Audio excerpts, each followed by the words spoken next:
Tenho o prazer de apresentar a vocês o professor Robson. O professor Robson é mestre em filosofia e doutor em filosofia pela URGS. É professor da UFSM há muitos anos. Ele foi, inclusive, meu professor. No ano passado, vários colegas daqui participaram de uma homenagem que foi feita a ele pelos seus 60 anos. Eu queria aproveitar essa oportunidade também para anunciar publicamente que nós vamos organizar um volume, um livro, em homenagem ao professor Robson. Então, se vocês receberem convites para participar, então estejam preparados, né? É um projeto de longo prazo, né? Ele vai ficar muito tempo ainda conosco, esperamos. E, então, o professor Robson tem coordenado vários projetos, sempre com grupos de estudo, com nossos alunos. E da minha parte também, da parte dos nossos alunos, eu queria dizer que é sempre uma alegria ouvi-lo. Então, agradeço ao Robson também por organizar e pela oportunidade de escutá-lo. Obrigado, Flávio. O título da palestra é... Bom, eu vou falar em português, porque mantendo a tradição aqui da casa. E creio que a exposição ficou um pouco extensa, mas eu vou cortar algumas partes. Você me avisa que vai passar 30 minutos? Sim. Se falar um pouco rápido, vocês... Eu te aviso, não chegava aí. Sei. Mas Foi melhor. Tá bom. Bom, eu quero começar apresentando algumas dificuldades para as propostas de teorias do sofrimento imediato. Tá? E essa dificuldade ela é proposta pelo Tyler Tate, um trabalho recente, 2020, tá? Que é um caso dele do bebê, você disse bebê? Esther, que esse é o único que está disponível, que é uma bebê, uma menina prematura, recém-nascida, com 8 dias de vida, que tem esta, não sei como se diz, lisencefalia grave, síndrome de lisencefalia grave, que está residindo em uma unidade de cuidados intensivos neonatais. Essa síndrome, rapidamente, eu não sou experto, é uma malformação cerebral genética que tem ausência das dobras no encéfalo. O tamanho do encéfalo e da cabeça é atipicamente pequeno e que tem discapacidades cognitivas profundas, com aparência facial inusual, dificuldade para engolir, incapacidade de se desenvolver, de crescimento, espasmos, convulsões, deficiências motoras severas, deformidades nas mãos, nos dedos e nos pés. Exige cuidados absolutos para poder sobreviver, contínuos, e na média sobrevivem mais ou menos até 10 anos. Então é uma síndrome muito grave. Ela implica uma necessidade de cuidados absolutos e contínuos para poder haver sobrevivência e que se estende por no máximo 10 anos. A bebê Esther, então, tem 8 dias de vida. No 9º dia de vida, se descobre que é necessário fazer uma cirurgia para extirpar uma parte necrosada do seu intestino, e surge uma discussão entre os pais e mães e os médicos. Os pais e mães são crentes, são cristãos, são crentes, praticantes, e os médicos têm uma opinião sobre a realização da operação. Basicamente, se sabe que a Esther terá um futuro muito limitado de vida, com um enorme potencial de sofrimento, e desaconselham a cirurgia. E uma enfermeira entra na conversação e pergunta: mas como se pode saber, se é que se pode saber algo sobre a natureza e o tamanho, o alcance do sofrimento da Esther? Porque a decisão se centra no sofrimento. Eles dizem: ela terá uma vida de muito sofrimento, a cirurgia vai produzir mais sofrimento ainda, Devemos fazer a cirurgia nesse caso? E uma pessoa pergunta, mas como se sabe? E o que é o sofrimento dessa pessoa? O que é o sofrimento dela com 9 anos de vida, com essa síndrome grave? E o que será? Como se pode saber isso? E se pode saber o que é? Bom, então esse é o tema. O sofrimento pediátrico nesse contexto muito específico, para esse perfil humano que a Esther representa. Uma recém-nascida, prematura, com uma enfermidade genética que implica muitas discapacidades e muitas limitações. Portanto, a minha exposição não é sobre sofrimento pediátrico, mais abrangentemente falando. Bom, se considera que o conceito de sofrimento já é um conceito difícil de elucidação para adultos e adultos que se comunicam. Por exemplo, o conceito humanista ou personalista de sofrimento de Castle tem duas condições.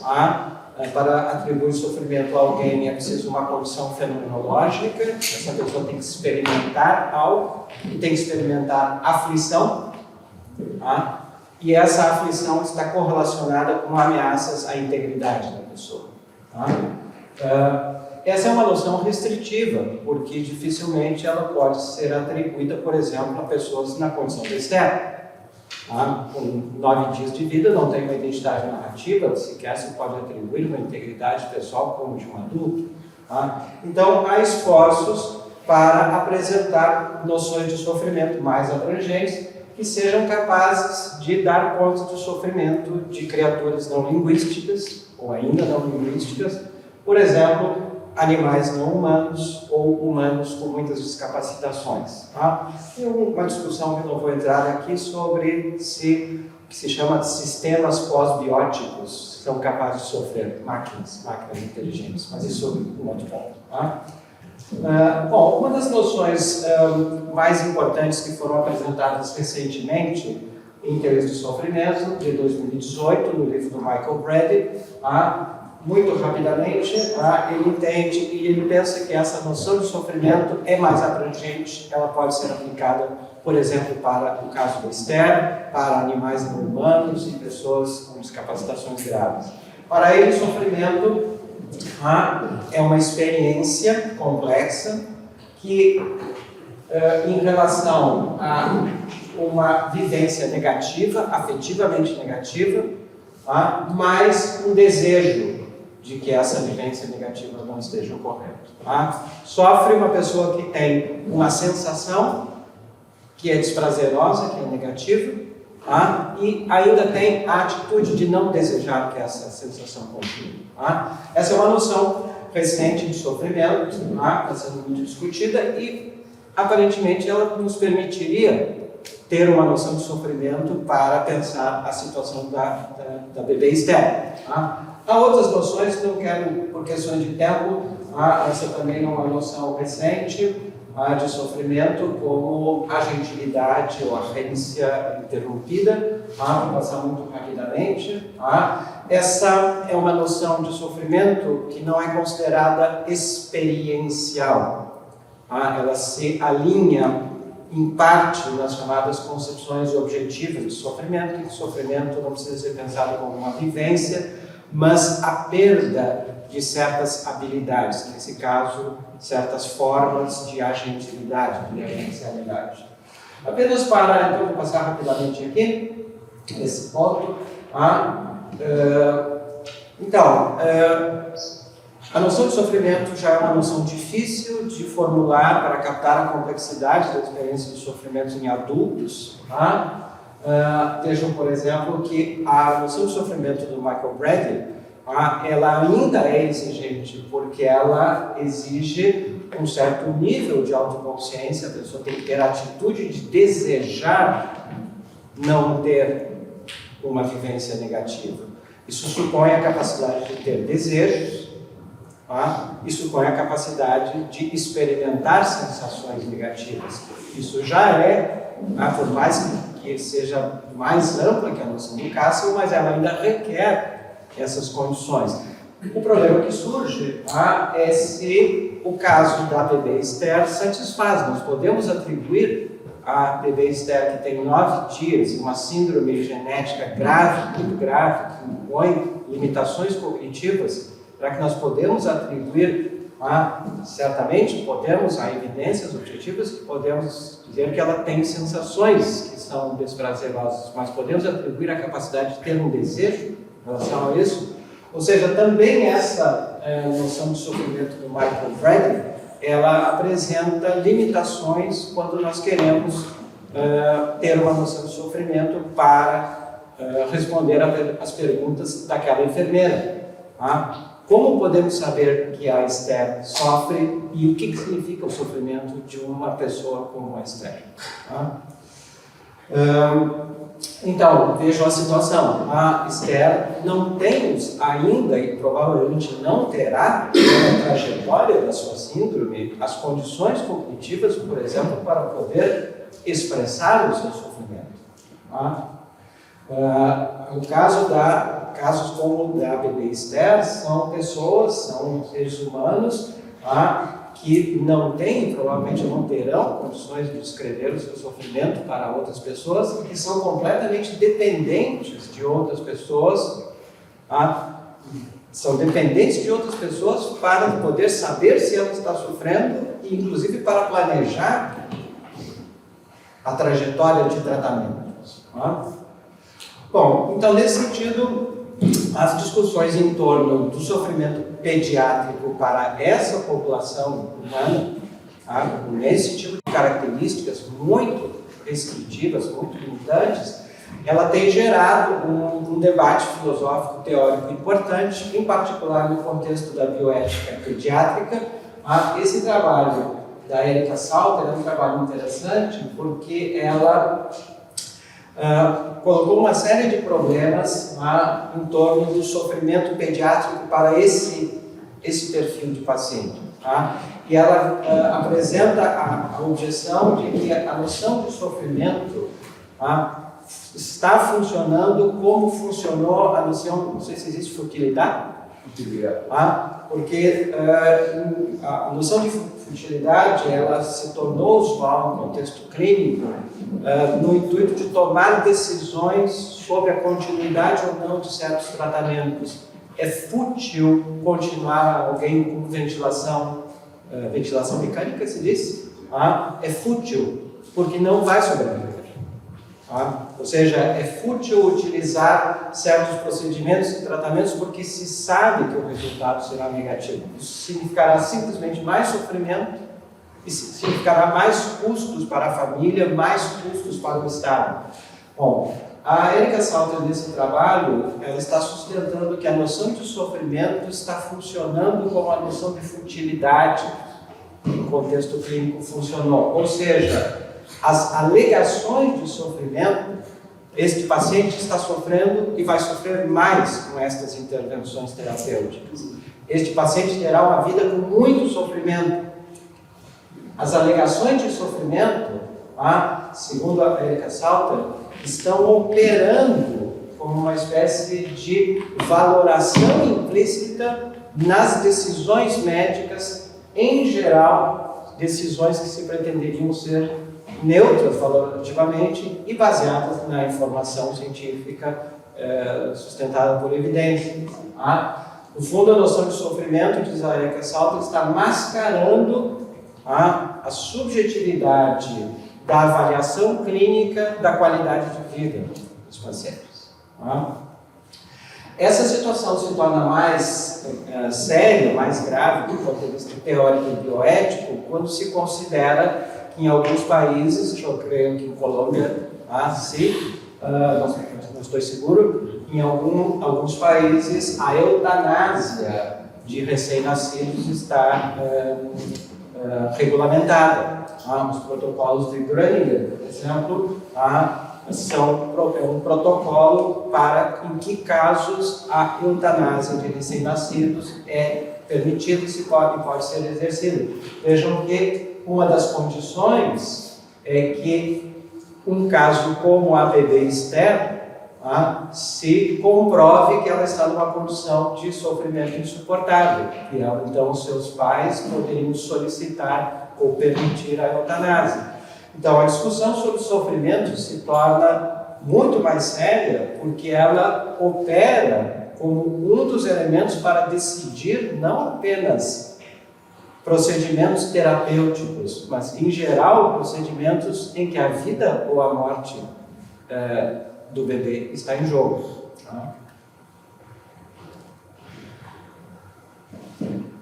Inclusive a Erika Salter, ela participou numa revisão da literatura em bioética pediátrica e chegou a resultados bastante preocupantes. Eles fizeram uma revisão em 10 anos de 121 trabalhos, e nesses trabalhos que são de bioética pediátrica, elas identificaram 651 usos do conceito de sofrimento. Em 52%, o uso da noção de sofrimento serviu de base para as decisões médicas. Vejam só, em 32%, as decisões foram para retirar sustento de vida, retirar os procedimentos, ou seja, decisões que levaram à morte dos pacientes. Portanto, o conceito de sofrimento é uma palavra poderosa, isso que diz esse grupo. Por quê? No momento é alto, apenas 10% destes trabalhos revelaram que o uso de sofrimento teve como consequência manter as intervenções de sustentação da vida. Por exemplo, ventiladores mecânicos e assim por diante. Ou seja, o conceito de sofrimento está sendo usado de maneira significativa para apoiar decisões médicas, decisões em que a vida e a morte de bebês como a Esther estão na balança. Portanto, a temática da teoria do sofrimento pediátrico, ela tem um impacto bioético muito grande. Isso gerou uma discussão recente, são trabalhos de 2020, um enorme debate em torno das questões sobre como se pode saber se um neonato com uma síndrome genética como essa está sofrendo ou não. Em que condições a decisão sobre manter ou não as intervenções que mantêm a vida está justificada? Quem é que tem autoridade epistêmica para decidir se há ou não sofrimento e se deve ou não continuar com as intervenções? Isso gerou uma discussão imensa.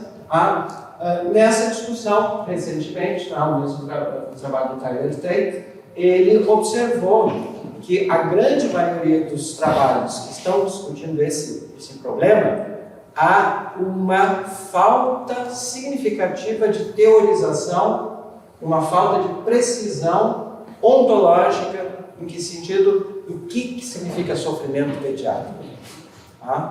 Se teoriza muito pouco sobre isso e é muito pouco preciso. Além disso, o que é sofrimento para, por exemplo, como a bebê Esther? Não apenas não desenvolveu ainda a linguagem, mas tem discapacidades cognitivas severíssimas. A questão ontológica, o que é o sofrimento dessas pessoas? A questão epistemológica, como se pode saber se ela tem ou não tem sofrimento? E como se pode saber se ela sofrerá? Não apenas se está sofrendo, mas se sofrerá ao longo da sua curta vida. E as questões éticas, qual é a resposta adequada diante do sofrimento? Resposta adequada, em muitos casos, para o bem de Esther, é melhor que a sua vida seja interrompida. Ele diz que essas questões estão sendo pouco abordadas na literatura que está debatendo recentemente. É uma discussão dos anos 20, mercado muito recente. Pois bem, nesse trabalho também do Tyler Tate, ele diz que a noção de sofrimento do Eric Hassel, por exemplo, é absolutamente improcedente. Absolutamente não se aplica à condição da bebê Esther.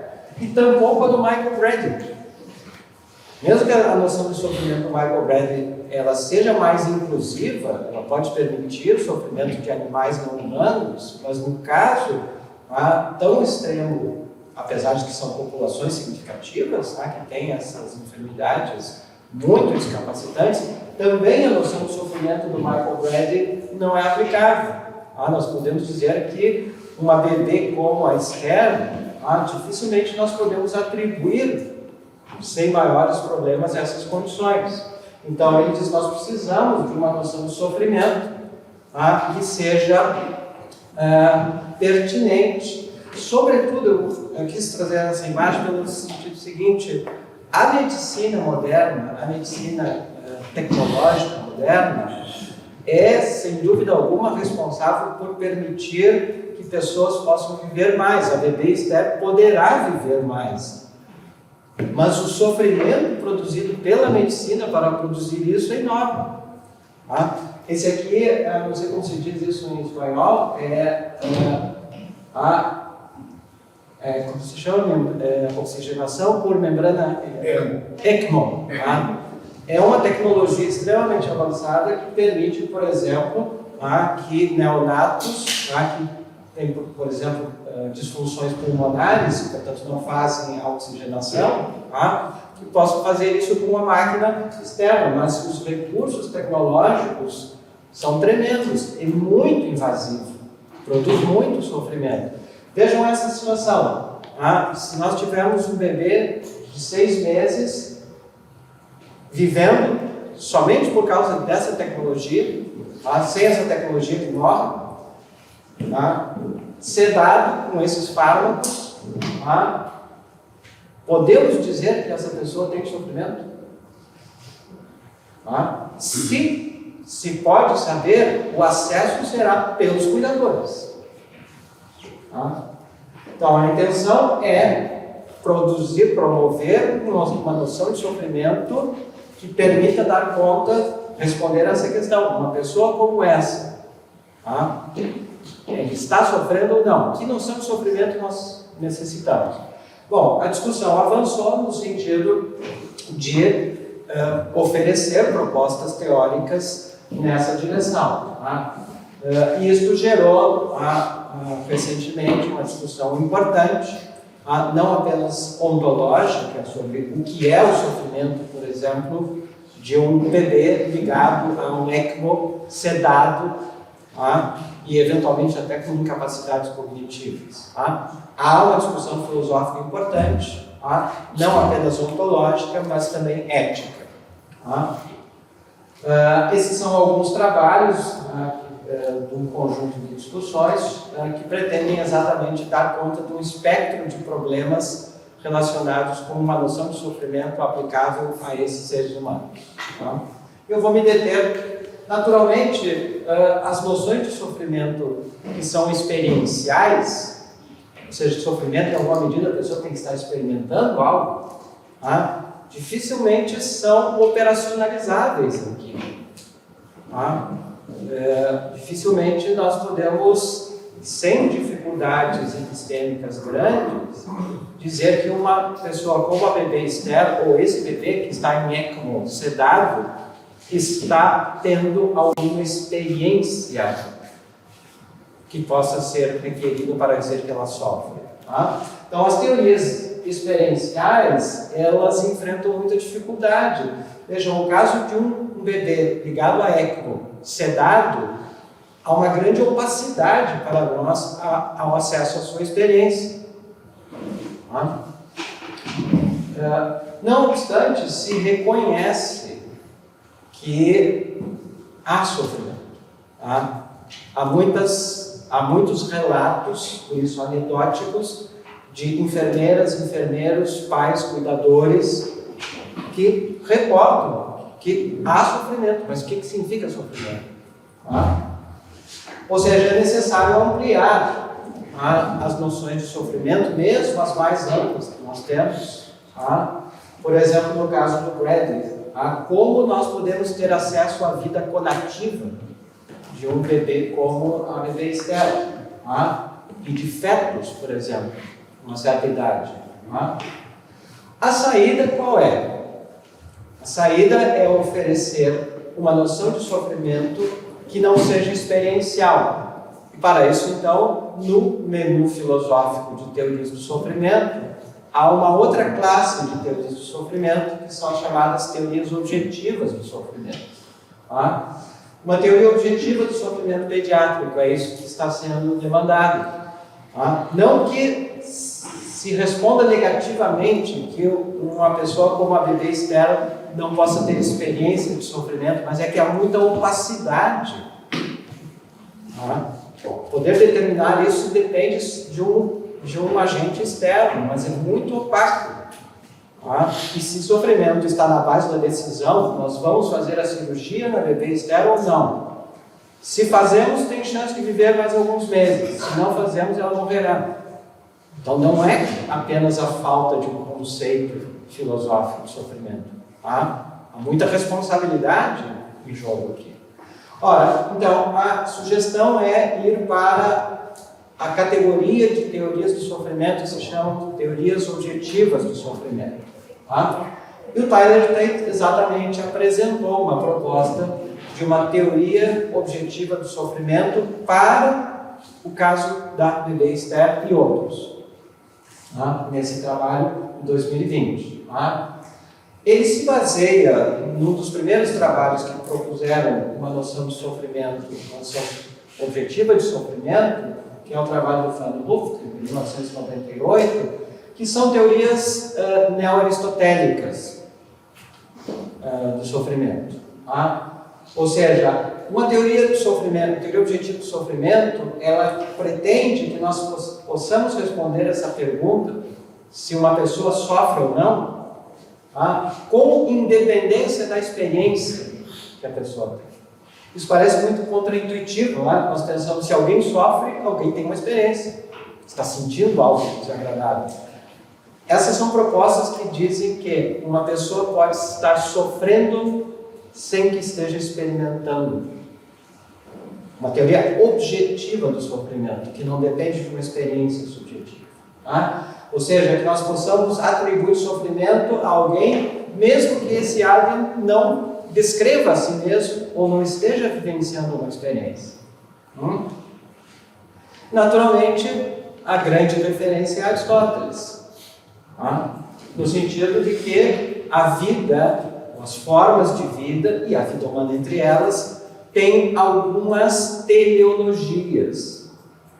E o sofrimento se dá quando essas teleologias são corroídas, são erodidas, são corrompidas.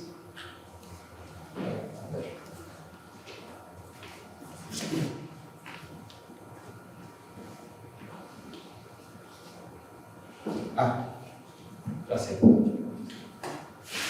Para terminar, vou terminar.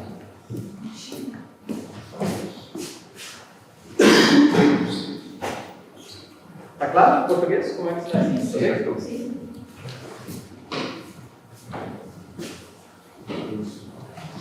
Certo? Então, teorias objetivas do sofrimento apelam para um neo-aristotelismo. Claro que não há um aristotelismo estrito, não há um essencialismo sobre a natureza humana, mas a ideia é de que há certas teleologias de toda forma de vida humana, e quando essas teleologias estão perturbadas, interrompidas, nós podemos dizer que uma pessoa sofre, mesmo que ela não tenha nenhuma experiência negativa. Eu vou dar alguns exemplos.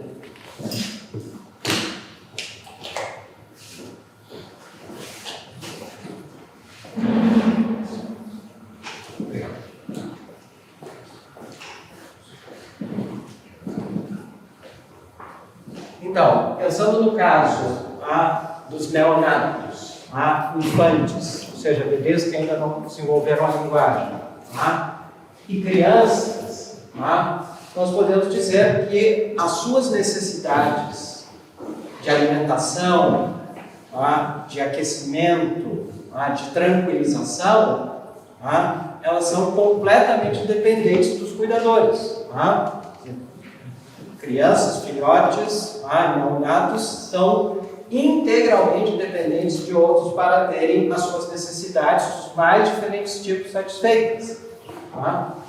Bom, nesse caso, o Tyler Tate, que quer formular uma teoria objetiva do sofrimento pediátrico, ele se refere, a base é um trabalho do McIntyre, uma longa cita, não sei se vale a pena, que diz: nós, seres humanos, somos vulneráveis a muitos tipos de aflição e a maioria de nós, em algum momento, sofre com doenças graves. Como lidamos com isso depende apenas em pequena parte de nós. Na maioria das vezes, é a outros que devemos nossa sobrevivência, sem falar em nosso florescimento. Existe em espanhol florescer, crescer, desabrochar. Florescer, não, na flor que é desabrocha. Quando nos deparamos com doenças, lesões corporais, nutrição inadequada, problemas mentais, vício, perturbação, agressão humana e negligência. Quando nós sofremos isso, nós dependemos em grande parte dos outros para podermos lidar com isso. Essa dependência em relação a outros para a proteção e manutenção é mais evidente na primeira infância e na velhice. Veja o caso da bebê Esther, completamente dependente de outros para ter as suas necessidades de alimentação, por exemplo, satisfeitas. Bom, então, aqui aparece uma noção de capacidades típicas da espécie humana. Que são capacidades específicas à espécie. Significa o quê? Que o florescimento de indivíduos dessa espécie depende de que outros sejam capazes de auxiliar, outros sejam capazes de amparar. Diz o Tyler Tate: pelo menos para crianças saudáveis e sem problemas, o sofrimento é a falta das condições sobre as quais podem crescer e se desenvolver normalmente em jovens saudáveis, adolescentes e adultos. Aquelas condições que vão conduzir à continuidade do desenvolvimento. Um bebê como Esther poder se desenvolver. Uma criança saudável tornar-se não apenas um infante, uma criança capaz de ter discursividade, linguagem, capaz de ter relações sociais, tornar-se uma criança, um adolescente, um adulto. Ou seja, sofrimento é a falta das condições que permitiriam esse desenvolvimento teleológico. O Tyler Tate, então, disse, essa é uma citação do Tate, é preciso dar um passo a mais. Acrescentar elementos que permitam dar conta de sofrimento nesses termos, precisamente para bebês como Esther. São infantes, ou seja, ainda não desenvolveram linguagem, e são dotados de descapacidades neurocognitivas profundas. E o Tyler Tate propõe, então, uma variação de teleologias que não são específicas da espécie. Teleologias que são específicas do indivíduo.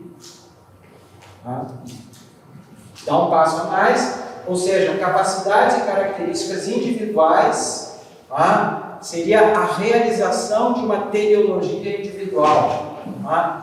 Uma teleologia que estaria ajustada às limitações e às descapacitações de alguém. Quer dizer, mesmo alguém com limitações de vários tipos e com discapacidades cognitivas graves, ainda tem teleologias. Teleologias, no caso de Esther, alguém que terá dificuldades, por exemplo, de se alimentar, porque tem dificuldades de engolir, mas ela poderá satisfazer essa necessidade de alimentação ao seu modo próprio. O neo-aristotelismo, desenvolver a capacidade de ter relações humanas, ter relações afetivas com outras pessoas. Isso, numa concepção aristotélica, é um telos. Os humanos são capazes, não apenas são sociais, mas são capazes de desenvolver relações afetivas com outras pessoas. Sofrem quando essa teleologia está perturbada. A Esther, mesmo com discapacidades cognitivas severas, terá condições, ao seu modo específico, de desenvolver relações afetivas. Certamente não será uma relação afetiva de alguém que poderá, por exemplo, ter relações amorosas, como um adolescente, um adulto é capaz de ter. Mas ao seu tipo, ao seu modo específico, com as suas limitações neurocognitivas, ela poderá desenvolver relações e experiências afetivas. Pois bem, o sofrimento, então, seria a interrupção dessas teleologias que não são apenas específicas da espécie, mas são específicas desse indivíduo, e desse indivíduo em que essas teleologias estão ajustadas à sua condição de limitação e discapacitação. Ou seja, Esther pode chegar a ser um indivíduo de acordo com suas limitações. Ela sofrerá se mesmo estes telos, essas teleologias ajustadas, forem interrompidas.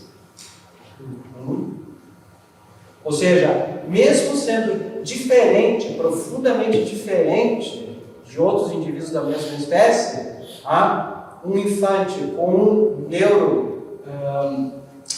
discapacitações neurocognitivas graves, pode ser feliz, pode não sofrer, perdão usar a palavra felicidade, porque nós estamos falando em Aristóteles, está associado com felicidade, mas pode não sofrer se as suas necessidades ajustadas à sua condição puderem ser atendidas.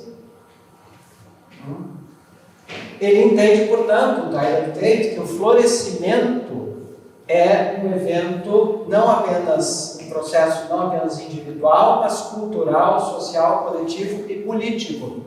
O fato de que Esther possa sofrer porque suas necessidades estão sendo interrompidas está relacionado com atos feitos por outras pessoas, portanto, atos que têm uma significação política. Vejam só, o Tyler Tate. A vida humana contém em si um espectro de indivíduos, cada um com sua própria trajetória, seu próprio telos e, portanto, seu próprio conjunto único de necessidades.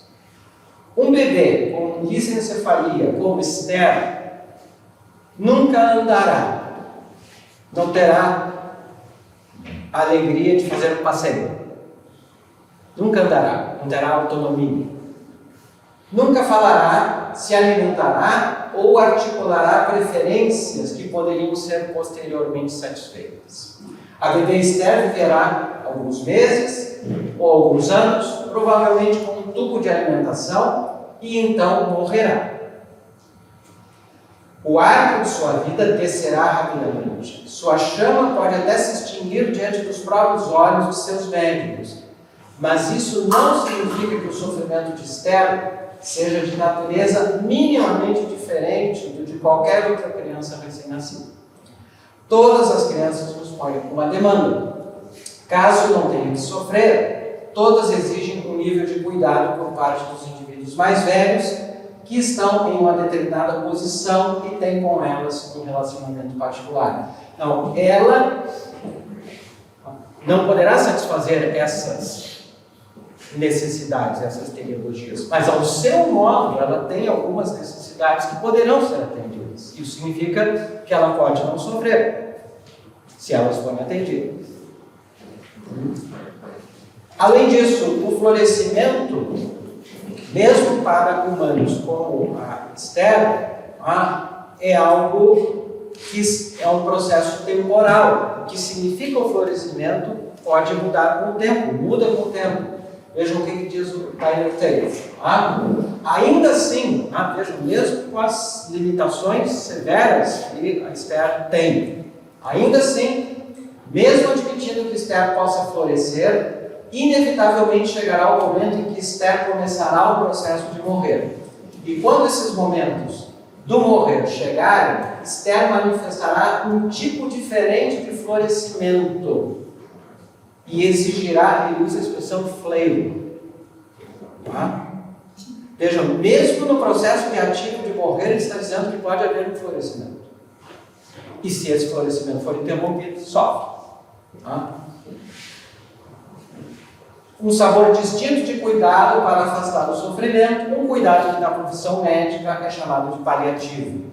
No entanto, em algum momento, os tratamentos de continuação da vida de Esther inexoravelmente começarão a criar sofrimento, na forma de dor, vômito, ansiedade, convulsões e disneia, em vez de impedi-lo. Tá? Os tratamentos vão começar a produzir sofrimento. Quando esse ponto é alcançado, na minha opinião, a opinião do Tate, isso é um sinal de que um curso amoroso e feliz é permitir que Esther morra. No entanto, ainda há algo para a medicina fazer. Nesses momentos, estou convencido de que a simples prática da presença humana pode preencher as ausências constitutivas do sofrimento, ajudar a família de Esther a ressuscitar sua narrativa e talvez até colocá-la em um caminho de florescimento para o futuro. Ajudar a família a recuperar a sua vida. Bom, esse trabalho eu vou passar rápido, quanto tempo tem, Flávio? Já foi criticado, essa proposta do Tyler Tate recebeu uma avaliação. 40 minutos. Então, vou passar, não vou apresentar os argumentos, já há um debate que foi criticado, a sua proposta de uma teoria objetiva do sofrimento pediátrico para o caso da Esther. Ou seja, sofrimento é a interrupção do florescimento. Florescimento significa a satisfação de certas teleologias. Nesse caso, não teleologias da espécie, mas do indivíduo como Esther. Esther tem necessidade de carinho ao seu tipo. Tem necessidade de conforto ao seu tipo específico. Tá? Bom, o Kills apresentou uma série de argumentos, tá? Não vou me deter à análise crítica, mas recentemente surgiu uma proposta, pensando exatamente nessa população de humanos, que se chama o modelo pluralista de sofrimento. Tá? E esses Young Children são como a Esther, neonatos, e assim por diante. Tá? A ideia é que há uma multidimensionalidade do sofrimento, que pode ser tanto subjetivo, ou seja, mesmo Esther, há indicadores objetivos que ela está sofrendo. Então, uma criança num ventilador mecânico, há indicadores objetivos que pode obter que sugerem que há sensações negativas. Então, se reconhece que há uma dimensão subjetiva, vivencial, mesmo no caso da Esther, e que pode ser objetivo também. Então, aqui é uma proposta de um modelo, pelo tempo eu vou passar rápido, para continuar, só menciono para vocês, está desenvolvido, mas a gente não tem tempo. Vejam, claro que isso supõe aqui muito caminho filosófico, que teoria do self nós devemos ter para pensar o si mesmo de Esther. Mas há recursos filosóficos para pensar uma teoria do self minimalista, mais do que mínimo, um self, não sei como é que é o superlativo do mínimo, estou pensando nisso.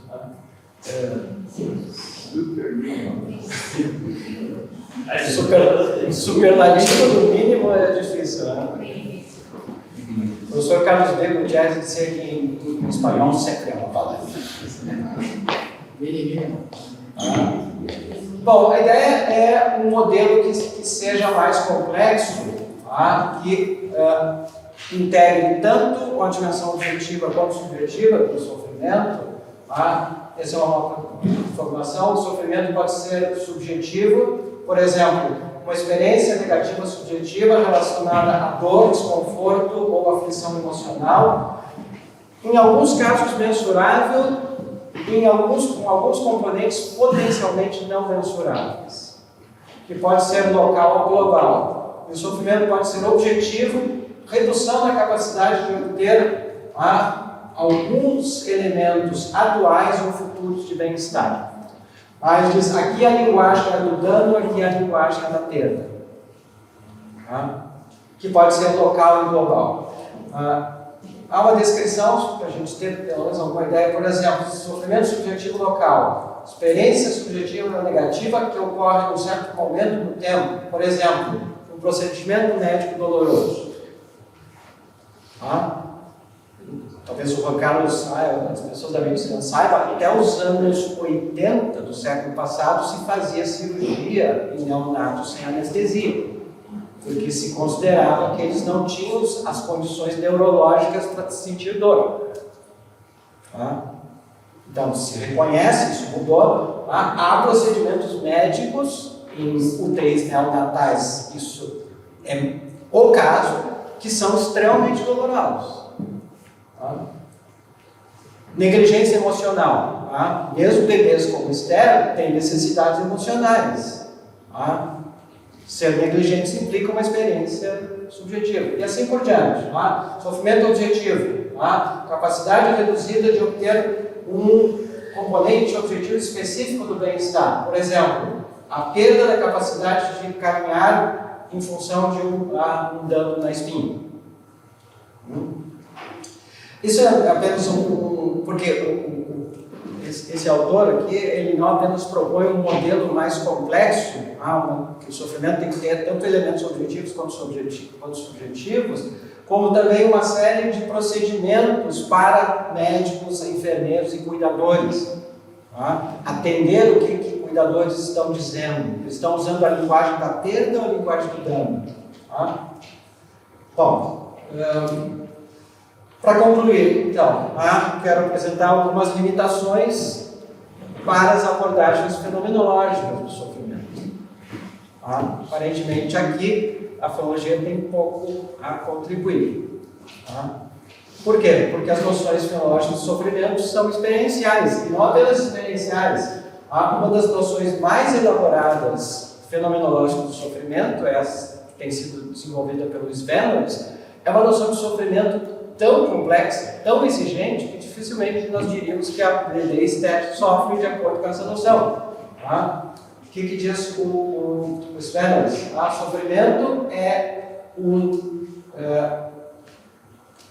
um sentimento existencial, é um estímulo, é um temple, potencialmente alienante, que domina a pessoa e envolve uma luta para permanecer habitual diante da perda de sentido e propósito na vida. Esther desenvolveu sentido e propósito na sua vida e ela está com um tempo alterado. Isso não se aplica nem a infantes e muito menos a um bebê como Esther. Além disso, o sofrimento envolve experiências dolorosas de diferentes níveis que estão conectados por meio da afinação do sofrimento. São distinguíveis por serem principalmente sobre minha corporificação, meus compromissos no mundo junto com os outros e meus valores de vida nucleares. Nada disso nós podemos predicar em uma pessoa como Esther. Esther não tem ainda valores nucleares. Aparentemente, essa noção de sofrimento não serve para nada, se nós queremos lidar com casos como o da bebê Esther, para os quais nós precisamos, porque há a vida ou a morte dessa pessoa que está em jogo, quando se usa o conceito de sofrimento. Então, esse é um limite importante, se a fenomenologia pode ou não contribuir para... se nós podemos desenvolver um conceito fenomenológico de sofrimento para neonatos com discapacidades neurocognitivas profundas. Uma sugestão, eu gostaria de ler, mas nós não temos tempo, essa famosa citação do David Stern. Nós temos um trabalho recente, em 2019, um dos poucos trabalhos em fenologia dos recém-nascidos. Esse é o índice, vejam que esse, o Famanen, Max Famanen, esse livro tem uma virtude porque ele é cientificamente bem informado sobre fisiologia da percepção, neurofisiologia da percepção de infantes e assim por diante. Veja, ele passa por temas como esse, do útero ao mundo, sobre fenologia da vida intrauterina, sobre o tema do primeiro choro, sobre o qual há muitíssimos trabalhos sobre a fisiologia da respiração e tudo mais, sobre o comportamento de bebês prematuros, sobre o olhar. Bom, a sugestão então aqui seria de desenvolver, para poder ter um conceito fenomenológico de sofrimento para dar contas, no caso como de Esther, que poderia ser chamado de uma fenomenologia originária. Você diria, mas toda fenomenologia é originária, que é analisar as estruturas que dão origem às experiências intencionais. Nesse caso aqui, o originário diz respeito ao que? Ao mundo fetal, ao mundo neonatal. Tá? A cercaca se diz, que assim os bebês dormem, comem caca, basicamente. Durante muito tempo pode ser esquisito. Bueno, mamar existe. Ou seja, isso é o Feynman que está dizendo. Nós já temos elementos para fazer a fenomenologia do mamar como sendo a fenomenologia da experiência sensual. E claro que isso depende de uma fenomenologia da experiência táctil. E mais ainda, uma fenomenologia da memória gustativa dos bebês.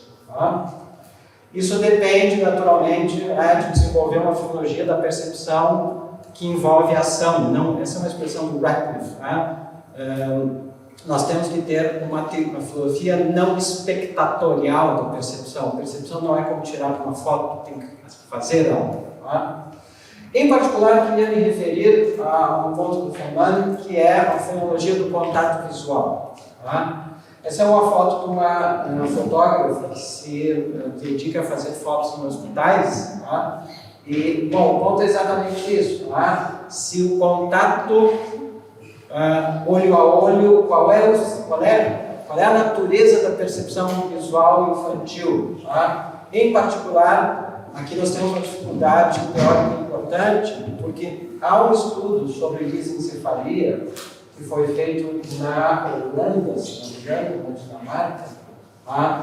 Esse é um trabalho de estudos de coorte por algum tempo, foram acompanhados 24 pacientes com lisencefalia durante 14 anos, e se identificou que 1/3 não eram capazes disso aqui. Então, isso é um indicador importante sobre a percepção visual de 1/3 desses pacientes que foram acompanhados por lisencefalia. Bom, mas a sugestão é essa.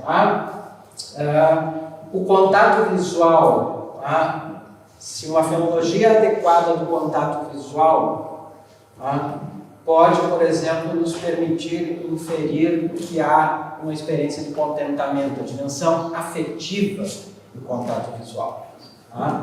Vejam que essa é uma formulação sugestiva e o Feynman diz isso parece sem sentido dizer que há um toque no contato visual. Toque, se diz? La idea es esta, incluso hay que cambiar el lenguaje para poder hacer una descripción de esta percepción. Pode haver um toque pelo contato visual. Pensemos, por exemplo, no fenômeno de reversibilidade, acariciar e ser acariciado. A ideia de um contato visual entre o cuidadora e o bebê pode representar uma experiência afetiva. Representa? Eu estou terminando, e há uma proposta muito interessante nesse sentido de uma concepção, uma outra ontologia para o sofrimento, uma concepção relacional do sofrimento, em que eles dizem, esses autores, nós temos que fazer a pergunta certa. A pergunta não é se a bebê Esther tem as condições cognitivas, fenomenológicas para sofrer. Essa não é a pergunta correta. Qual é a pergunta? A pergunta é se há sofrimento nas relações de cuidado. Uma concepção relacional do sofrimento. Sofrimento, certamente é algo experimentado em primeira pessoa, mas é algo relacional também. Então nós temos que olhar, aí eles voltam à noção do Castle, é a ameaça à integridade, mas o bebê Esther não tem ainda. Mas o que ela tem? Tem relações de cuidado. E a integridade das relações de cuidado pode ser perturbada. Quando há perturbação na integridade das relações de cuidado, isso é um indicador que nós podemos atribuir sofrimento a ela.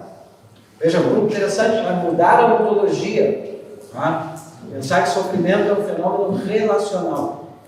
Tá? Então, a Esther está em relação com familiares e profissionais. Tá? O sofrimento é a ameaça à integridade das relações, das quais Esther é completamente dependente. Tá? Se essa integridade é interrompida, isso é um indicador de que ela sofre. Tá? Nesse caso, então, nós teríamos o desafio de essa fenomenologia originária, tá, para a vida do neonato com descapacitação neurocognitiva profunda, tá, uma fenomenologia que pudesse nos elucidar a autoridade histérica e moral das relações de cuidado. Essa é a ideia. É isso. Tá bom? Temos muito por fazer.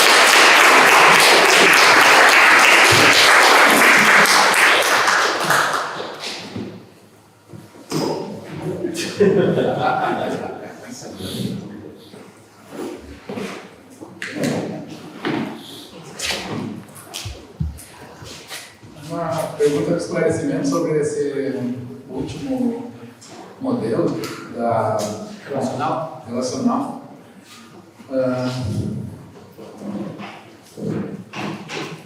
Que a ideia aqui é que o sofrimento ele não é definido nem em termos objetivos, nem em termos experienciais. Ele é definido pela forma como os diferentes polos, digamos assim, se vinculam, se existe alguma ruptura. Mas parece que isso, por exemplo, né, se alguém decidisse, um médico, um experto, decidisse interromper a vida da Esther, então você tem uma quebra nas relações de cuidado. Mas isso parece estar em tensão com padrões objetivos, por exemplo. Se tu tem evidências médicas que pelo tratamento, o tipo de suporte que ela tem está causando grande sofrimento, como é que tu resolve conflitos entre perspectivas nesse caso? Bom, não sei. Né? A literatura que eu li não foi o foco da minha exposição. Que consequências isso tem para o problema da decisão? Tá? E os inúmeros problemas bioéticos que estão em torno da decisão.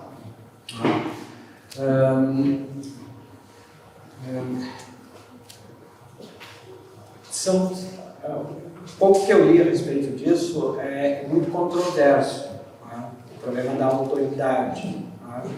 Então, se nós temos um conflito entre uma avaliação médica que diz há indicadores objetivos que esse bebê no ventilador mecânico está sofrendo. Alteração cardíaca, frequência cardíaca, respiração, ritmos, tá? Mesmo estando sedado, temos aqui indicadores que está sofrendo. Tá? E isso, o ventilador mecânico, em vez de permitir que ela continue vivendo, tá? E que seja uma intervenção para diminuir o seu sofrimento, vai produzir mais sofrimento. E eles dizem, a decisão é desliguemos, tiremos, tá? Isso vai conduzir à morte. Para o melhor interesse da Esther, ela vai sofrer menos se ela morrer. E pais, enfermeiros e enfermeiras podem dizer não. Não. Nós percebemos aqui que há momentos em que ela ainda você tem um conflito. Sim. A questão, pelo que eu li, ainda não há muita, está sendo discutido. Quem deve ter a autoridade? E claro, não se pensa que a autoridade epistêmica tem que ser só de um dos agentes em questão. Tá? Bom, mas essa proposta, Flávio, é que não consiste em dizer que o sofrimento não é em primeira pessoa, que ele é só relacional. Tá? Acho que é um critério externo. Ele é, mas ele é compatível com a atribuição de sofrimento que é própria da Esther. Só que como a Esther tem uma condição muito peculiar, o acesso à sua experiência de sofrimento, o que eles estão sugerindo, há um privilégio nas relações. E se essas relações forem perturbadas, então, um enfermeiro, uma enfermeira que tem um toque que como se diz, rude. Maneira como troca as, como se diz, fraldas. Not matters. Como se troca? Se a pessoa troca com muita então, ou seja, se olha na relação de cuidado de profissionais, então se o padre, a madre estão, por exemplo, com duelo antecipado, e por isso já se alejam, porque estão elaborando su duelo já. Então, não vão acariciar. Então, a relação de cuidado está perturbada. Isto por isso é um problema. Há que fazer uma fenomenologia ou uma análise em que se basa a autoridade epistêmica das relações de cuidado, que se quando forem interrompidas é um indicador de que pode se atribuir sofrimento. Esta é uma proposta. Não sei se estou te respondendo, mas há um conjunto, não tem acordo. Por exemplo, deixa eu só te dizer, tem uma pessoa que sustenta o seguinte, que a gente possa ter quase que um algoritmo. A gente coloca uma série de variáveis e, preenchendo essas variáveis, vai resultar, tem sofrimento, um sofrimento dada a condição para o melhor interesse, se usa essa noção, para o melhor interesse da Esther, é melhor que seja desligado todo tipo de equipamento de manutenção da sua vida.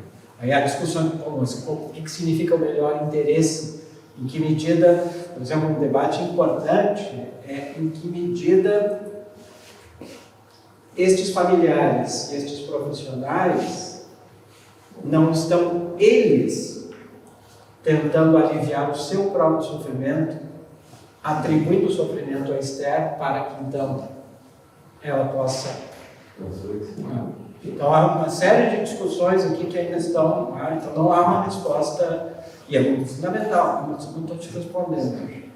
Me perdi um pouco. Depois eu converso mais. Sim.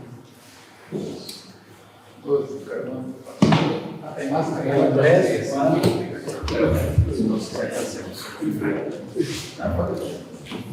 Profe, gracias. Es muy corta. Sí. Casos como el de la de Esther, muy seguramente van a ir en aumento. En 2015-2016 fue una epidemia del Zika, que es una enfermedad transmitida por un vector, que se asocia al microcefalia. Terminan siendo niños dependientes, niños que requieren un gran cuidado y seguramente ya se van a empezar a tomar este tipo de decisiones. La pregunta es relacionada frente a ese proceso de final de vida. Ahí hablaba de un protocolo de Göttingen, de eutanasia para niños. Sí. ¿Cómo se puede desmarcar una decisión de final de vida de un comportamiento eugenésico relacionado con niños imperfectos o defectuosos, entre comillas? ¿Cómo se puede desligar lo uno del otro? Sí. Yo no tengo la respuesta porque no he leído, pero sí, Juan Carlos, ese trabajo de Erika Salter sobre la nueva fertilidad, por ejemplo, en Estados Unidos no es permitido eutanasia de niños. Y hay algunos trabajos que señalaron que los protocolos de Groningen en verdad están mascarando prácticas de eugenia. Por una cuestión cultural, de cosas de ese tipo.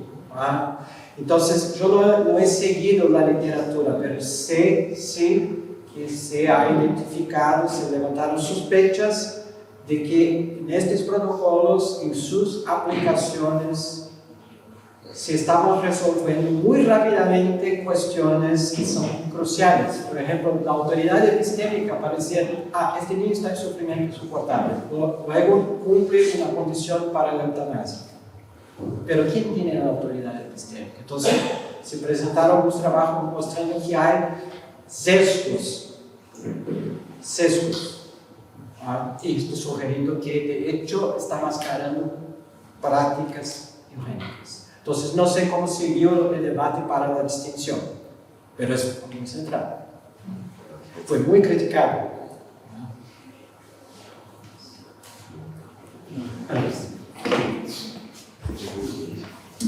Muchísimas gracias, Robson. Yo quería mencionar una dificultad de, digamos, bueno, me parece que los modelos, digamos, objetivos que tú presentaste del sufrimiento teleológicos tienen varios problemas.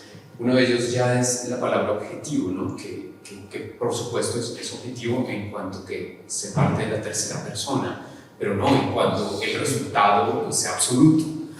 Sí. Y creería que precisamente se necesita de alguna manera la experiencia de primera persona, o sea, justamente para definir el sufrimiento, la definición objetiva presenta muchísimos problemas. Uno de ellos, pues menciono dos problemas que yo veo. Uno de ellos es que esta noción de sufrimiento, se preguntaría uno si la definición de sufrimiento, por ejemplo, con base en el daño de la espina, en la definición de sufrimiento objetiva del individuo, en donde se asuma que un daño en la espina produce sufrimiento, puede ser aplicada en todos los casos. Recuerdo el caso de un niño que creció en la selva sin contacto con seres humanos, se encorvó completamente, caminaba en cuatro patas, subía y bajaba los árboles, y luego cuando le corrigieron sus problemas ortopédicos en la espina, en las piernas, le causaron un daño, un sufrimiento, etc. Y uno podría inferir, digamos, desde el saber común que él era feliz antes del encuentro con los seres humanos. Entonces esa es una primera cuestión. Me permite, porque yo sé que tú tienes cosas y luego voy a olvidar. Hacemos un diálogo. Sí, bueno, es muy contraintuitivo la noción de sufrimiento objetivo, que alguien puede decir, tú estás sufriendo aunque tú no me digas los síntomas, no experimentes. Es muy contraintuitivo, pero al revés captura también situaciones importantes. Los ejemplos, la discusión siempre se va a hacer en ejemplos. Los ejemplos por veces son un poco artificiales. Por ejemplo, Sandhoff presenta la siguiente situación: una niña que sufre abusos sexuales de sus papás de 2 años a 10 años de edad. No conoció otra realidad de la interacción con su papá y mamá que no fueron de abusos. No conoció otros niños y niñas que dijeron, mira, conmigo no pasa eso. No, su vida se definió por abusos sexuales. Ella dice, yo no sufro. No tiene, pero sí, dice él, sí sufre en sentido objetivo, porque tu vida emocional estará comprometida, tu vida social estará comprometida, aunque no tenga una experiencia negativa. Entonces, es contraintuitivo, sí. Pero tu vida social en una sociedad histórica y cultural. Claro. O sea, objetivo es cultural. Claro, eso es muy importante, son neoaristotélicos, pero Aristóteles también sabía algo. No era, sabía que los seres humanos son sociales, políticos, y que florecimiento, claro, hay la vida vegetativa, la vida apetitiva y la vida racional. Y claro que eso se pone, nosotros sabemos, eso se pone en contextos sociales, psicológicos, culturales, sí. Entonces, tú tienes razón, la noción objetiva del sufrimiento necesita de varias definiciones. Ahora, el ejemplo que pones va en una dirección del Tiger State sostiene que hay teleologías individuales. Entonces, el ejemplo del niño que creció curvado, cuando se pone, no, esto es atípico de la especie humana, que es bipedal. Y le pone, entonces ahí sí está promoviendo sufrimiento a él, porque su teleología individual está siendo es una teleología individual, eso es importante saber. es un ajuste importante. Pero tú eres partidario entonces de mantener de rescatar aspectos positivos de la visión objetiva de la... Sí, tú sabes que yo tengo simpatía por pluralismo. Sí. Entonces, incluso un pluralismo que es un fenómeno tan complejo que puede tener componentes subjetivos experienciales, pero también los componentes. Pero esto fue criticado. Fue criticado porque alguien dice, no, hay una inconsistencia y más allá. Hay argumentos que dicen que el sufrimiento experiencial tiene la primacía moral. Entonces es una discusión importante. Pero es muy... Bueno, no, es que no quiero abrir más líneas de debate. Y el otro comentario que tenía era sobre la noción de integridad. Digamos que tú criticaste frecuentemente esta definición de sufrimiento del Castle y de Desveneus un poco también. Pero creería que podría ser rescatable la noción de integridad justamente para describir esta fenomenología originaria del mundo fetal o de los neonatos, pensando que justamente, bueno, yo veo pienso siempre en el círculo hermenéutico, en un amplio sentido, en el círculo de todas las partes, pero también el concepto de organismo y toda su semejanza y el concepto de adaptación y de cómo un organismo se relaciona con el medio ambiente e interactúa con el medio ambiente en una cierta relación de ir y venir, de apropiarse, de asimilar, de metabolizar, de relacionarse con el medio ambiente. Entonces, siempre he sentido que hay una semejanza estructural entre la noción, digamos, del círculo hermenéutico en sus diferentes versiones, y hay varias versiones, digamos, del círculo hermenéutico que son muy interesantes, ¿no? Digamos, una del todo y las partes del Schleiermacher también puede tener mucho que ver con las ideas de organismo y de adaptación y de asimilación y de metabolismo y todo eso. Entonces pensaba que la noción de integridad justamente puede ser rescatada todavía como definición de sufrimiento, aún para la experiencia de neonatos o aún para la experiencia del mundo fetal o intrauterino o algo por el estilo, pensado de esta manera, digamos. Sí. Una noción un poco más básica de integridad, entonces era una simple sugerencia. No, hay muchas cosas ahí, porque primero la idea de integridad me parece que puede ser matizada. ¿Integridad de qué? Una noción fuerte de persona, muy exigente, podemos minimizar, pero podemos hablar de integridad del mundo. Sí, pero ¿qué es ser persona? Perfecto. Para un despendiente eso tener valores, religión y todo eso. Pero para el feto, el neonato, pues tiene el mundo respeto. Exacto. Pero no hay puntos para la hermenéutica, digamos, más granameriana, no hay un punto cero sin cultura, sino que sí. Casi, bueno, estirando la hermenéutica granameriana uno diría que hay cultura incluso en el mundo. Claro. Es decir, hay una interacción y hay un colocamiento y hay un aprendizaje, sí. E incluso hay hasta una función de horizonte, digamos. Sí. Entonces, por eso creería que es posible mantener la idea de integridad aún y una idea de persona, por supuesto, un desveneo, son casos de ser una persona. Sí. Entonces, lo que nos falta es una fenomenología que nos dé una idea de integridad más básica, pero en principio la idea general estaría mal. Sí, alguna pérdida. Son nociones de sufrimiento que involucran pérdida.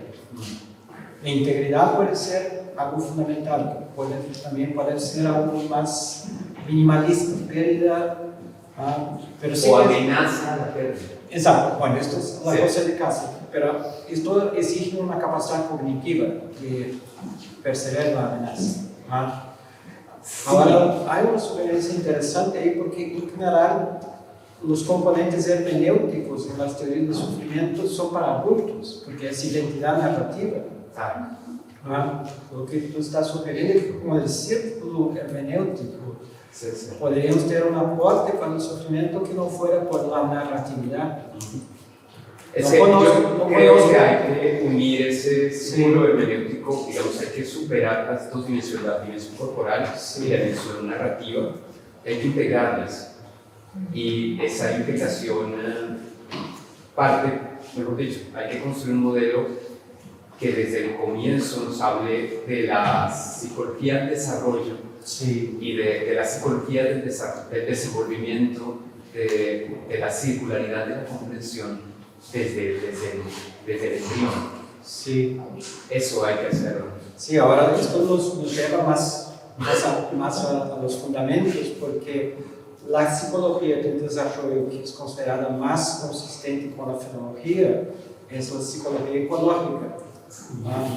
Pero no he visto, no conozco, quizá usted hace, No, todavía. es una psicología de desarrollo más hermenéutica, que no sea comprometida con la noción tan compleja de self-narrativo, por ejemplo, que en general es como la hermenéutica entra. Una hermenéutica en el self-mínimo. Sí. O sea, no solamente una psicología compatible con la tecnología, pero con la hermenéutica y no sea solamente hermenéutica en términos de textualidad, discursividad, narratividad. Hay que hacerlo. No sé si te comprendo, pero yo creo que hasta donde yo sigo un poco la literatura, no he visto. Yo sería más atrevido. Yo diría que la narratividad empieza con la concepción. O sea, un tipo de narratividad muy distinto. Sí, claro, O sea, habría que precisar. sí. Bueno, pero mañana algo diré Sí. de eso. No mucho. Pero, gracias. ¿Cómo están de tiempo? ¿Ve? Bueno, primero que todo, Robson, gracias por la sugerente exposición. Siempre escucharte lo que surge son preguntas. ¿Sí? Eso me impresiona. Quiero partir de una afirmación inicial que hiciste. Y es, tenemos una dificultad para caracterizar, pero más que para caracterizar, para comprender el sufrimiento de niños, ¿sí? En unas condiciones muy claras. Esther, Sí. y lo que empieza a ocurrir en los primeros artículos que colocaste es la dificultad para definir en qué consiste el sufrimiento, si hay sufrimiento, y en qué consiste el sufrimiento para tomar unas decisiones, ¿sí?, con respecto a la vida o al proyecto de vida. Esa es inicialmente parece que es una dificultad médica y una dificultad que se circunscribe también a la expectativa de vida de los familiares. Están involucrados los familiares. Después, en el desarrollo de la conferencia, lo que empieza a surgir es la dificultad metodológica para dar respuesta a una experiencia que se tiene. ¿Sí? Hay un caso concreto. La forma tuya de proceder siempre, ya nos hemos acostumbrado a esa metodología y me gusta mucho. ¿Sí? Va en dos líneas: atender al caso, a la complejidad de un caso, pero pensar más allá de la complejidad del caso, porque el caso nos revela estructuras que deben ser comunes para este tipo de experiencia. Y ya cuando termina la conferencia, lo que me queda a mí en la reflexión es la opacidad que hay en la experiencia del sufrimiento, yendo más allá del caso pediátrico. Sí. Andrés pone el caso que está mediado más lingüísticamente, narrativamente, o sea, de una etapa del desarrollo humano más adelante del caso de Esther, ¿sí? En donde el punto son las expectativas de vida. Pero me parece que aquí podríamos sacar, no sé si estarías de acuerdo, en dos afirmaciones, ¿sí?, que van más allá del caso concreto. La primera sería el carácter de opacidad de la experiencia en general del sufrimiento, que es algo que también ya estaba en la presentación de Angélica y de pronto un poco en la presentación de Estefanía, ¿sí? Y es que cuando estamos tocando casos concretos, nuestras categorías y la forma de abordarnos a esa experiencia no es clara, no es diáfana, porque están mediaciones que van más allá. Una de las notas parece ser es, ¿sí?, la opacidad de la experiencia de sufrimiento. Parece que se convierte en una experiencia de que todos sabemos intuitivamente qué es sufrir, porque lo hemos experimentado, pero eso que creemos que es sufrimiento no es tan claro en el momento de ser vivido y más aún de ser comprendido.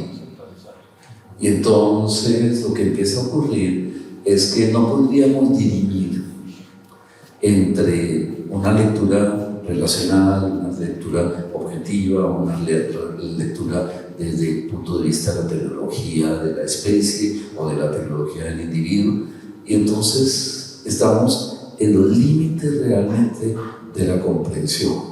Si la experiencia del sufrimiento está atravesada por una opacidad irreductible, toda teoría o toda comprensión del sufrimiento debe también corresponder a dicha opacidad. Y eso ya es un límite para la fenomenología, me parece, pero sobre todo también, ¿sí?, para las decisiones humanas sobre el sufrimiento. Me parece que, por ejemplo, la discusión que estaba planteando con Carlos, el problema de si podemos dirimir tan claramente entre eutanasia y eugenesia.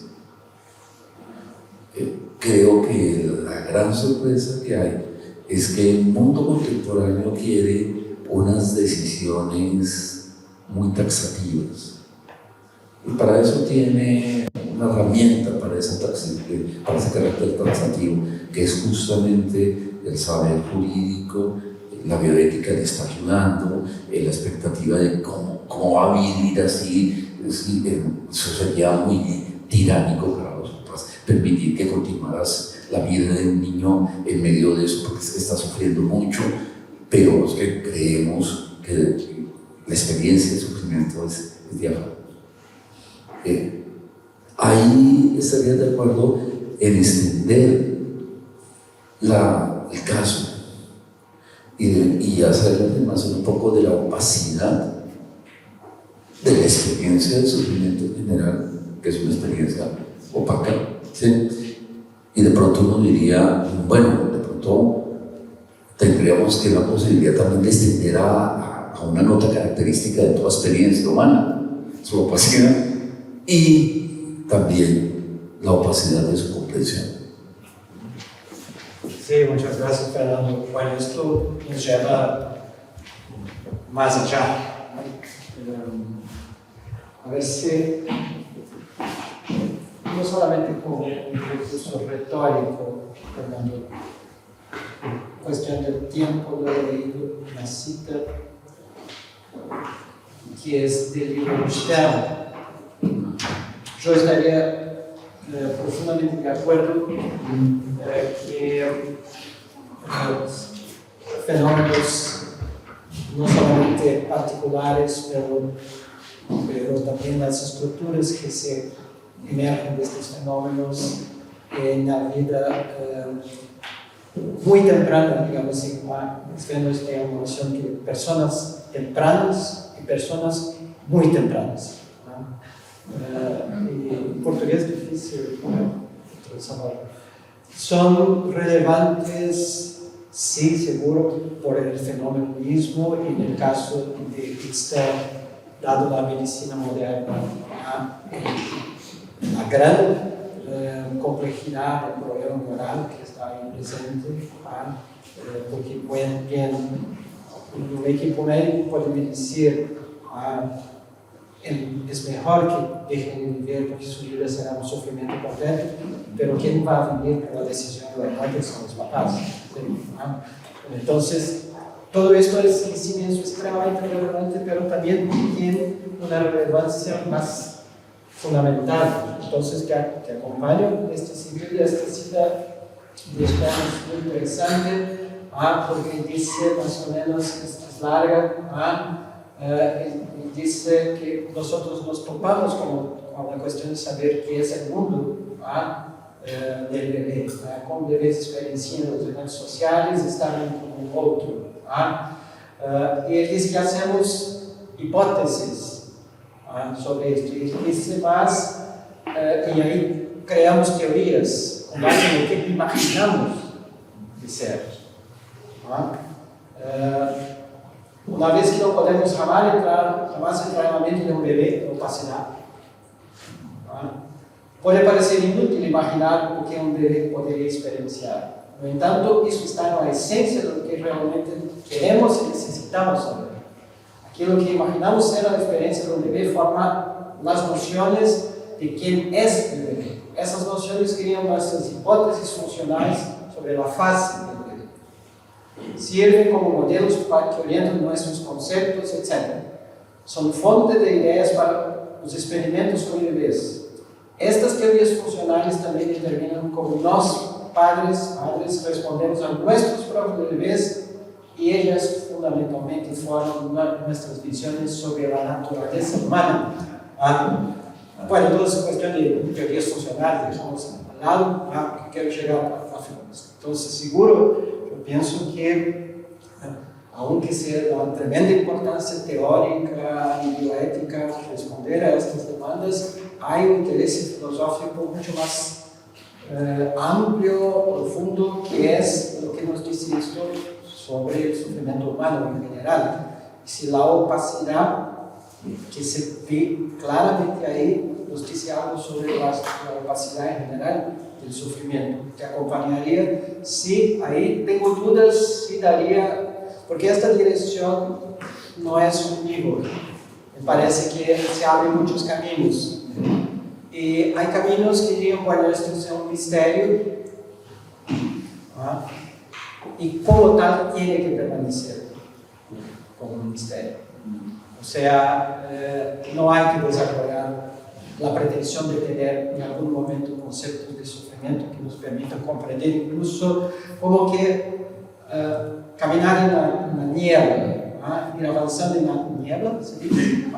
Ir retirando, avanzando en la profundidad, afastando de la niebla. No, hay que, en alguna medida, parar con este esfuerzo en pos del misterio que está ahí. Entonces, este es un camino, me parece. Pero yo creo que se abren otros caminos y, bueno, seguro que podemos pensar en algunos nombres que estos caminos señalan. Uno de estos es Levinas, me parece, que dice, paremos el misterio. Hay otro que es Heidegger, pero no quiero hablar de ninguno de ellos. Y sí ir en la dirección de que esto pone un desafío para la fenomenología. ¿Sí? Y entonces son cuestiones muy básicas que yo pienso que son inclinaciones. No sé si tengo razones para justificar estas inclinaciones. Mi inclinación es en el sentido de que, aunque no vamos superar la nieve, pero sí podemos caminar ahí, sin la pretensión de que vamos por vez iluminar todo, tener una transparencia. Pero ¿cómo caminamos en esta opacidad? O sea, es deseable saber más hasta qué punto. Yo tengo una inclinación que es una inclinación compatibilista, digamos. Yo pienso que comprender es comprender más, pero sin la pretensión de comprender todo. ¿Sí? Ahora, ¿cómo hacemos esto?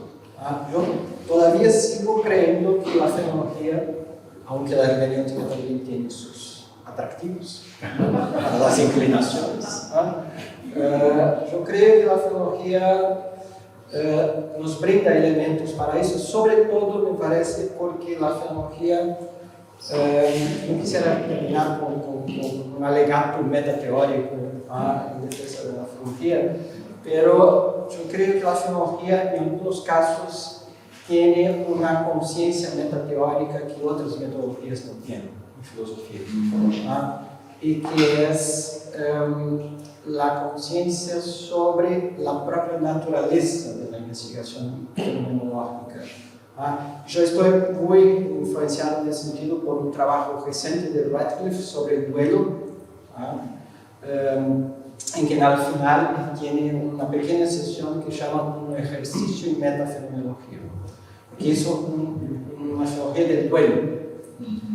Y él dice, la experiencia del duelo es análoga a la hipogenia. Aunque dice, no es necesario sufrir el duelo para hacer fenomenología, no es necesario sufrir para hacer fenomenología, pero hay una analogía. Pero ahí se revela un límite de la fenomenología. ¿Por qué? Porque la experiencia del duelo, cuando uno trata de encontrar conceptos, recursos para comprenderlo, no está en un suelo firme. Tiene una metáfora, una analogía que no es alguien, la fenomenóloga, el fenólogo que va a tratar de comprender y conceptualizar la experiencia del duelo, que está puesto en un suelo firme. Al contrario, él está como que suspenso en una caverna, y esta caverna es tormentosa. Es tormentosa, ¿sí? No. O sea, él necesita en alguna medida hacer fenomenología. ¿En qué sentido de hacer? No está hecha para comprender eso. Está en riesgo, incluso su lenguaje. Entonces, aunque sea una inclinación, yo pienso que esta opacidad puede ser preservada, debe ser preservada, pero es posible comprensión. Una comprensión que es generada en la medida que hay innovación fenomenológica. Y esto me parece que tiene un componente hermenéutico de que el camino por la opacidad es un camino histórico-culturalmente indemarcable. Esto significa que tiene que ser creativo. Y esto hay riesgo. Sobre esto no hay técnica. No hay técnica. Lo hermenéutico que yo tengo quizás sea que, en el sentido de, por eso la noción relacional, tenemos que ser capaces de aprender de otros, no necesariamente de otros filósofos. Aprender. El pluralismo. El pluralismo. Sí, aprender, en este caso de Esther, aprender de los enfermeros y enfermeras, de los papás, de los mamás que están ahí. Entonces, como que un privado de la segunda persona. Y sí, entonces yo creo que el reconocimiento de la opacidad no genera un solo camino de qué hacer con esto. Es una inclinación, Fernando, porque son temas... Sí, yo creo que lo más difícil es no tanto, ya es complejo hacer fenomenología en el hecho de que la fenomenología supone un estado fenomenológico de lo que la hace. Es más complejo el paso mental fenomenológico. Ese paso, sobre todo, entiendo que efectivamente la opacidad nos pide una respuesta. Hay que responder en medio de la opacidad. Y tú lo pones en términos de que efectivamente no hay que quedarse de decir que la opacidad es el misterio. Yo no estaría de acuerdo tampoco con eso. ¿Sí? De plantear entonces una tesis, porque la tesis sobre el misterio tiene implicaciones para la acción muy peligrosas. Entonces diría, no, pero la tesis de ir borrando la opacidad, buscando otras aproximaciones, la entiendo si asumimos también que esas otras determinaciones no van a ofrecernos seguridades que borren la opacidad, porque me parece que la opacidad es con natural a la vida, y en particular a la vida humana. Entonces no tendríamos la posibilidad de una solución absoluta y definitiva. Entonces sí tenemos que avanzar en medio de la opacidad con unas claridades que no van a borrar la opacidad, tampoco nuestras comprensiones. Y no necesariamente tenemos que poner el camino a decir, entonces el sufrimiento es un misterio. No, porque ahí sí caeríamos en la posición muy ingenua sobre la vida humana. Sí, comparto contigo las precauciones con el misterismo y sus consecuencias. En particular, una de las consecuencias que percibo es que esto genera como que un privilegio de la epifanía. Hay situaciones en que se da la epifanía y entonces ahí hay un privilegio. Y tengo cuidados con esto. Ahora, estaba pensando, bueno, son cosas de Heidegger, pues, solo tengo una memoria de Heidegger, no soy porque en sus cursos sobre los ríos Lister, ¿cómo se llama? El Danubio, hace un comentario sobre los hinos de Hölderlin, sobre los ríos, Rin, Lister, y dice, esto es un Rätsel, es un enigma, pero enigma no en el sentido de un rompecabezas, las filologías de Heidegger, ¿no? Enigma como aquello que nos atrae, aquello que nos captura. Y entonces, en este sentido, la experiencia del sufrimiento humana en el niño es algo que nos atrae, nos captura, y la idea de preservar la opacidad sí es también la idea de que epistémicamente no vamos a desvelar eso, pero también de que lo que se presenta ahí es inagotable.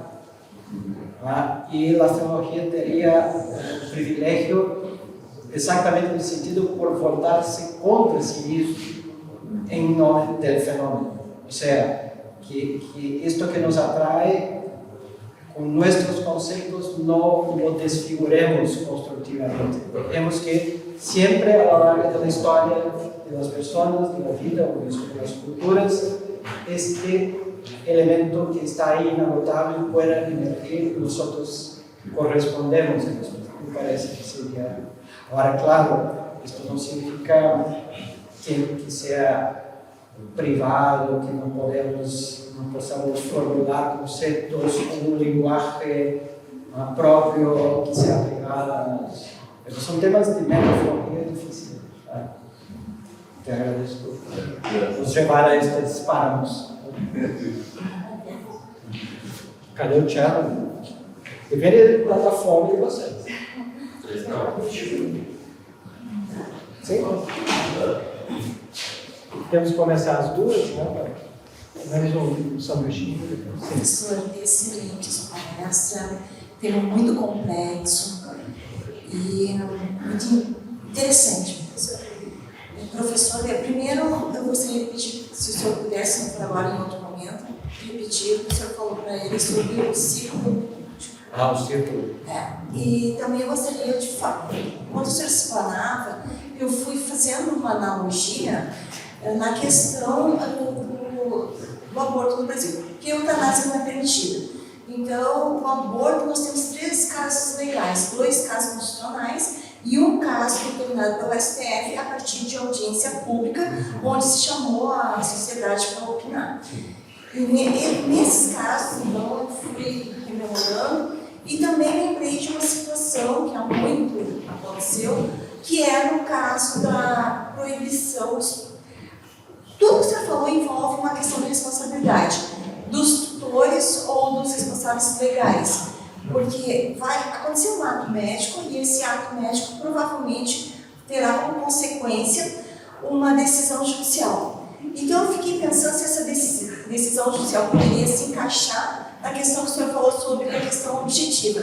Por exemplo, se a decisão judicial ou até mesmo o ato médico for embasado numa pesquisa científica altamente pesquisada, confirmada, verificada, constatada seus resultados positivos e for decidido através dos médicos que assim deve ser o melhor, ser feito conter uma vida, aí violando o direito constitucional à vida, à saúde e à qualidade de vida, se ocorrendo isso, seria bem importante, eu defendi um artigo em Brasília, na Academia de Ciências de Brasília, sobre a intervenção do Ministério Público. Ele é o defensor dos direitos coletivos, e a bioética é um direito coletivo, e aqui incide o princípio da autonomia da vontade.